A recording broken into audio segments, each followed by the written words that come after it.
ସେ ମୋ ସାଥିରେ 15 ବର୍ଷ MLA ହିମାଳୟରୁ କନ୍ୟାକୁମାରୀ ପର୍ଯ୍ୟନ୍ତ ବୁଲିଛନ୍ତି। ଯୋଉଠିକି ଆମେ ଯିବୁ ଚିନାବାଦାମ ହଉ, ମଟର ସିଝା ହଉ, ମଣ୍ଡା ହଉ, କାକେରା ହଉ, ପକୋଡ଼ି ହଉ, ସିଙ୍ଗଡ଼ା ହଉ, ରାମ୍ପି ଦବ। ଏମିତିକି ଟ୍ରେନ୍ରେ ଓହ୍ଲେଇକି ପ୍ଲାଟଫର୍ମରୁ ଧରି ପକେଇବେ। କିନ୍ତୁ ଭେରି ଗୁଡ୍ ଜେଣ୍ଟିଲମ୍ୟାନ୍, ଭାଇ ଭଲ ଲୋକ ମୋହନ ମାଝୀ। ସେ ଦଳ ଯାହା ଯେ ଅଲଗା କଥା, ଆଜ୍ ଏ ମ୍ୟାନ୍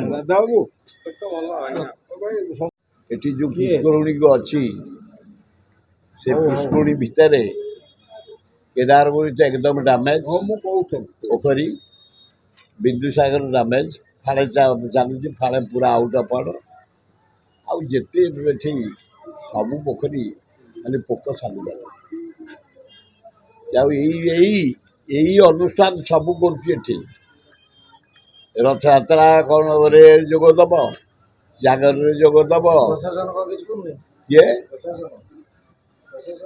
ସିଏ ତାଙ୍କ କାମ କରୁଛି, ସେ ତାଙ୍କର କେବଳ ଡିବି ଦେଖେଇକି ଯିବା କଥା। ସେ କୋଉଠି ଏସବୁ ପାଇବ?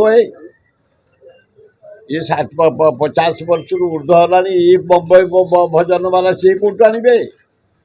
ଆଗେ ଗୋଟେ ଲାଇଟ୍ ଯୋଉଟେ ଡେ ଲାଇଟ୍ରେ ଯାଉଥିଲେ, ଗୋଟେ ଖଣ୍ଡିଆ ବାଜାର ଗୁଡ଼ ହେଇକି, ଗୋଟେ ଖଣ୍ଡିଆ ପଲଙ୍କ ପାଲିଙ୍କି ଆଉ ଗୋଟେ ଖଣ୍ଡିଆ ସବାରି।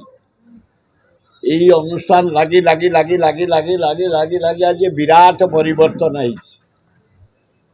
ଏଇମାନେ ଚନ୍ଦନ କରିବେ, ଏଇମାନେ ଶୀତଳ ଷଷ୍ଠୀ କରିବେ, ଏଇମାନେ ବାହୁଡ଼ା କରିବେ, 6 ଦିନ ଲିଙ୍ଗରାଜ ଫେଷ୍ଟିଭାଲ କରିବେ, ଏଇମାନେ ଜାଗର କରିବେ, ଏଇମାନେ ଆମର ଯୋଉ ଦୋଳ ପୂର୍ଣ୍ଣମୀ କରିବେ।